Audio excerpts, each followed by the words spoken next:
Mr. Chairman, I move that we grant preliminary approval for subdivision 2021-25 for Four Winds Farm based on the record made during the public hearing and for the following reasons. 1, the applicant is seeking approval of a cluster subdivision on land zoned AR1 located within the low-density area of the 2019 comprehensive plan. 2, the subdivision will have no more than 336 lots on 168.9 acres of land, resulting in a gross density of 1.99 lots per acre, as permitted in an AR1 cluster subdivision. 3, a cluster subdivision permits lots with a minimum size of 7,500 square feet. The average lot size in the subdivision is 8,875 square feet. 4, the proposed development will comply with all DelDOT roadway and entrance requirements. 5, the proposed subdivision meets the purpose and standards of the subdivision code, and the applicant has addressed the requirements of Section 99-9C of the code. 6, the subdivision contains approximately 86.5 acres of open space, which represents approximately 51.2% of the site. The site includes 31.13 acres of existing woodlands, of which 28.22 acres will be preserved as open space. 7, the subdivision will be served by central water and sewer. 8, the subdivision provides for a total environment and design which are superior to that of a standard subdivision, including a substantial amount of open space and buffers, and it complies with design requirements and review procedures for an AR1 cluster subdivision. It is evident from the record that the applicant complied with the design process of Section 115-25 of the zoning code by seeking to identify and preserve environmentally sensitive areas first and locating the roads and lots last. 9, the subdivision is consistent with the character and trend of the development in the area and will not adversely affect the neighboring and adjacent properties. 10, the subdivision meets the purpose of the zoning and subdivision codes and comprehensive plan in that it promotes the orderly growth, convenience, order, prosperity, and welfare of the county. 11, this recommendation is subject to the following conditions. A, there shall be no more than 336 lots within the subdivision. B, the developer shall establish a homeowners association responsible for the maintenance of streets, buffers, stormwater management facilities, and other common areas. C, the stormwater management system shall meet or exceed the requirement of the state and county, and the final site plan shall contain the approval of the Sussex Conservation District. The system shall be maintained and operated using best management practices. D, there shall be a forested and or vegetated buffer strip that is at least 30 feet wide along the perimeter of the subdivision, adjacent land of other ownership in accordance with Section 99-5 of the subdivision ordinance. This buffer shall be within the larger 50-foot buffer along the perimeter of the project. This buffer shall utilize existing forest or similar vegetation if it exists in the buffer area. Where trees currently exist in the buffer area, stump removal or construction activities that disturb the existing grade of the area within the buffer shall be prohibited. All silt fencing shall be located along the interior limit of the buffer area, the edge of the buffer nearest the interior development, and the final site plan shall identify the limit of disturbance to prevent disturbance of the buffer area. E, the development shall comply with DelDOT entrance roadway improvement requirements. F, street design shall meet or exceed Sussex County standards. G, road naming and addressing shall be subject to the review and approval of the Sussex County Mapping and Addressing Department. H, the subdivision shall be served by the publicly regulated central sewer system. I, the subdivision shall be served by a publicly regulated central water system providing drinking water and fire protection. J, sidewalks shall be installed on at least one side of all internal streets. A system of fully shielded and downward screened street lighting shall also be provided. K, construction, site work, and deliveries shall only occur on the site between the hours of 7 a.m. and 6 p.m. Monday through Friday and 8 a.m. through 2 p.m. on Saturday. No Sunday hours are permitted. A 24-inch by 36-inch notice sign confirming these hours in English and Spanish shall be prominently displayed at the site entrance during construction. L, the applicant shall coordinate with the local school district regarding the location of a school bus stop within the subdivision. If required by the school district, the location of the bus stop area shall be shown on the final site plan. M, there shall be on-site recreational amenities including a clubhouse, outdoor pool and deck, a bathhouse and storage building, a tot lot, and pickleball courts. The size and dimension of the clubhouse, pool, and deck shall be included in the final site plan. These amenities shall be completed and open to use prior to the issuance of the 140th residential building permit. N, as proffered by the applicant, There shall be a buffer of at least 50 feet between the edge of any federally regulated non-tidal wetlands and any lot lines.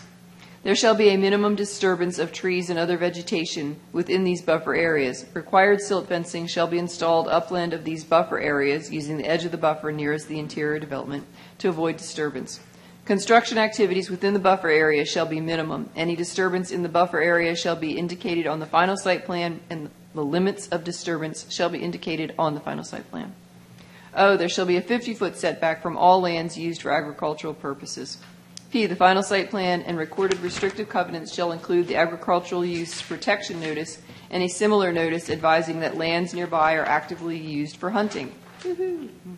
Q, the final site plan shall include a landscape plan depicting all landscaping to be provided, the preservation of all buffer areas, and the forested areas that will be preserved. The landscape plan shall also identify all limits of disturbance within the site. R, the final site plan shall include a grading plan for the site. No building permit shall be issued for individual lots until an individual lot grading plan has been supplied to and approved by Sussex County. No certificate of occupancy shall be issued until a grading certificate is submitted to the Building Code Department demonstrating general conformity with the individual site grading plan. S, a revised preliminary site plan either depicting or noting these conditions must be submitted to the Office of Planning and Zoning. And T, the final site plan shall be subject to the review and approval of the Planning and Zoning Commission. That's it. Second. We moved and seconded to approve subdivision 2021-25 Four Winds Farm for the reasons and with the conditions stated in the motion. Mr. Hopkins, how do you vote? Yes, for the reasons and conditions stated in the motion. Okay, Ms. Hoy-Stevens. Yes, for the reasons and conditions in my motion. Okay, Ms. Wingate. First, I'd like to say, let the record show that I have reviewed all the information in the packets from the past two meetings that I was not able to attend and watch the hearing, so I'm prepared to vote on all counts tonight, and I'm yes for the reasons stated in the motion. Okay, and the chair votes yes for the reasons stated in the motion. The motion carries 4-0. Thank you. Next item is ordinance 2208. Mr. Chairman, I move that we recommend the denial of ordinance number 2208 to amend the future land use map within the future land use element of the Sussex County Comprehensive Plan based on the record made during the public hearing and for the following reasons. 1. This ordinance seeks to amend the future land use map within the Sussex County Comprehensive Plan from its current land use designation as a low-density area to an existing development area. Property that is the subject of this ordinance is Sussex County Tax Map and Parcel number 135-11-39. 2. The existing development area is designated in the comprehensive plan for existing residential development under the current general residential and medium residential zoning districts, as well as some commercial uses. The plan further states that this particular classification is simply being used to identify these existing scattered zoning areas that have no direct relationship to their surrounding zoning and or the future land use map. The plan emphasizes that this area should only be used for existing GR or MR zoned properties.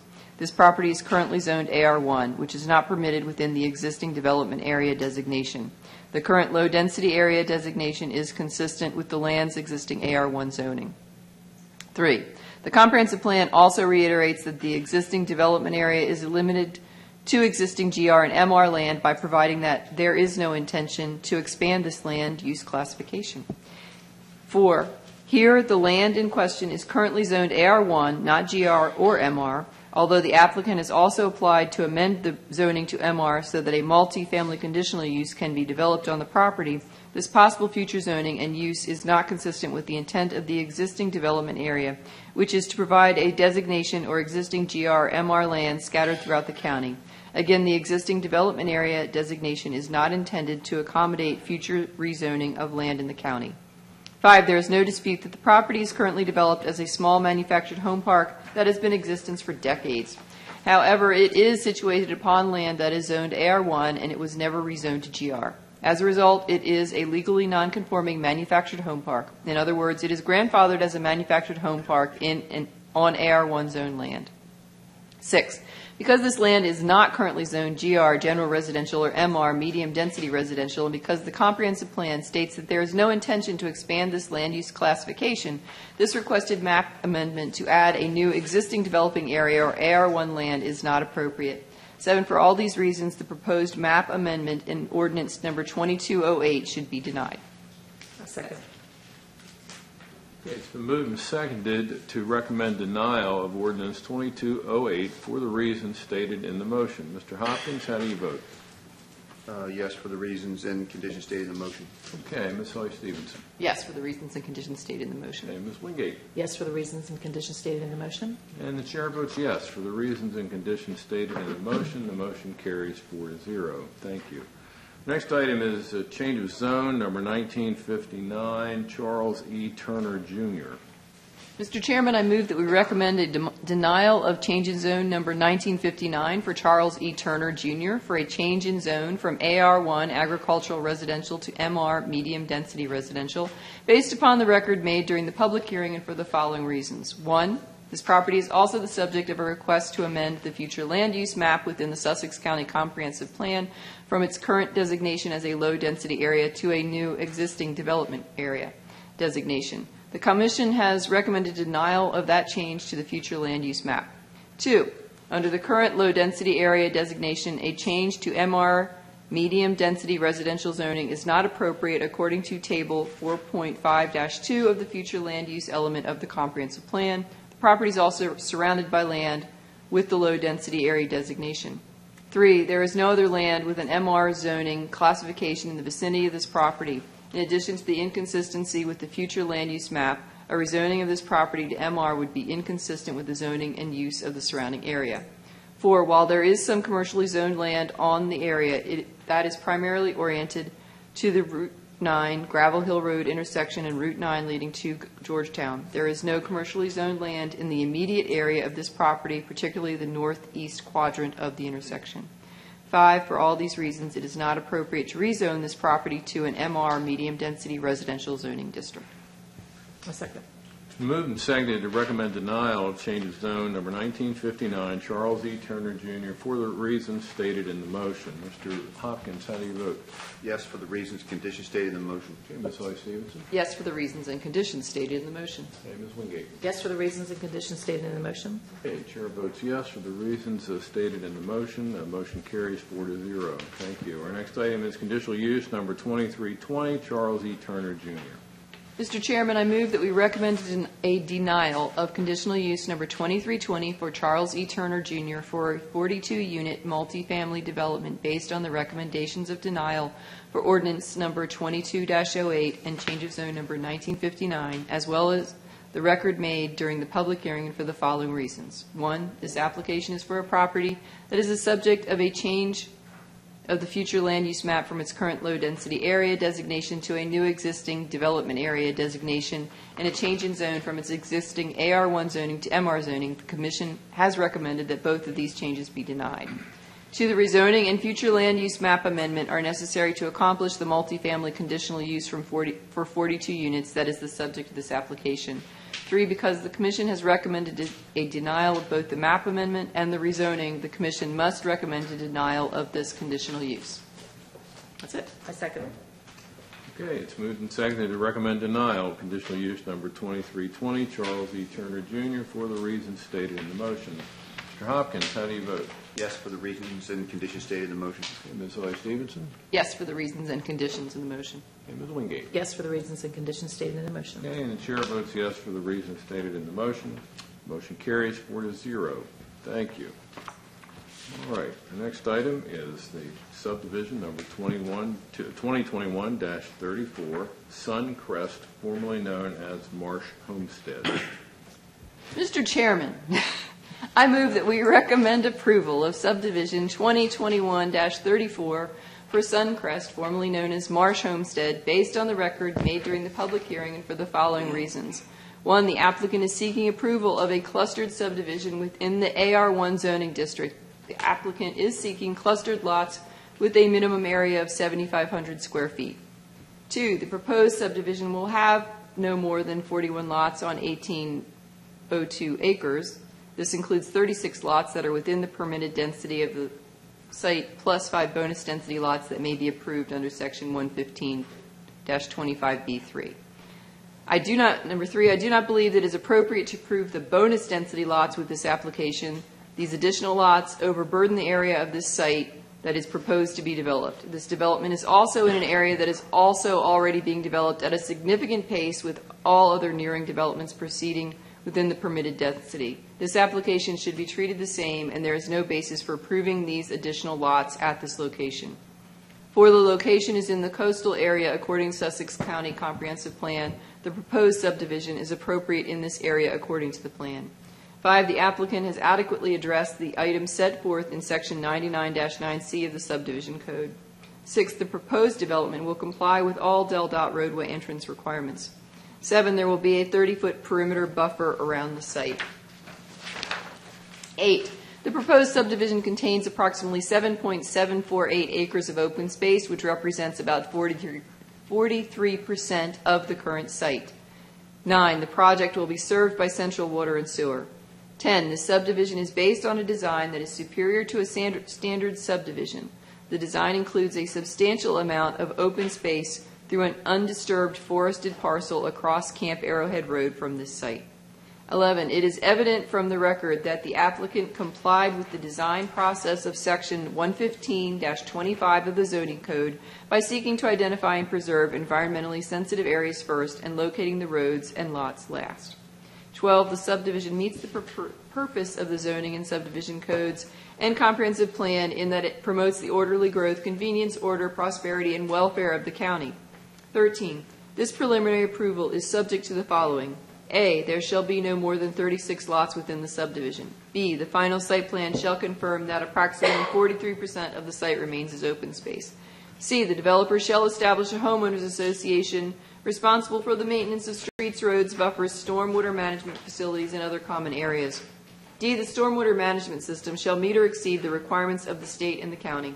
The final site plan shall contain the approval of the Sussex Conservation District for the design and location of all stormwater management areas and erosion and sedimentation control facilities.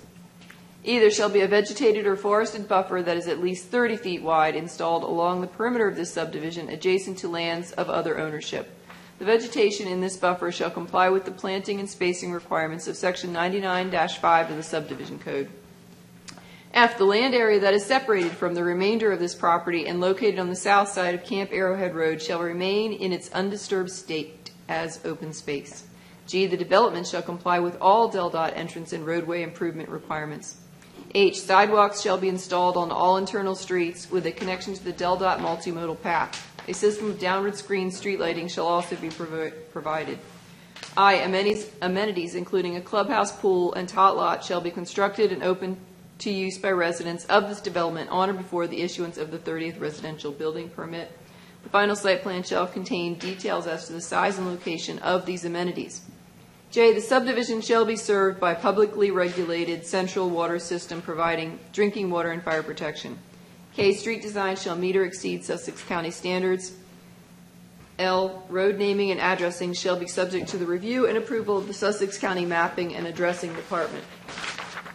M, construction, site work, and deliveries shall only occur on the site between the hours of 7 a.m. through 5 p.m.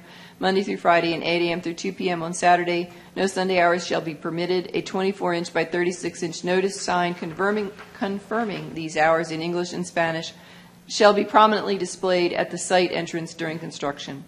And the applicant shall coordinate with the local school district regarding the location of a school bus stop within the subdivision. If required by the school district, the location of the bus stop area shall be shown on the final site plan.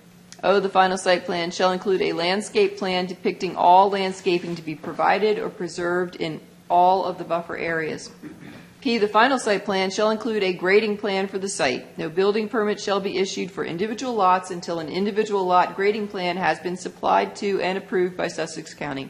No certificate of occupancy shall be issued until a grading certificate is submitted to the Building Code Department demonstrating general conformity with the individual site grading plan. Q, there shall not be any crosswalks or pathways to the open space separated from the lots area by Camp Arrowhead Road. R, A revised preliminary site plan, either depicting or noting these conditions, must be submitted to the Office of Planning and Zoning. S, the final site plan shall be subject to the review and approval of the Planning and Zoning Commission. A second.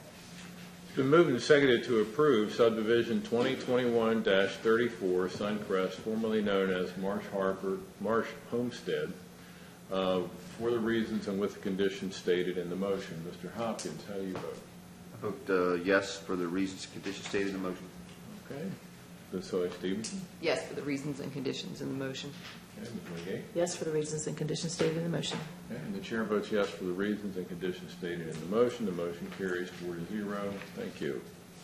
Our next item is conditional use number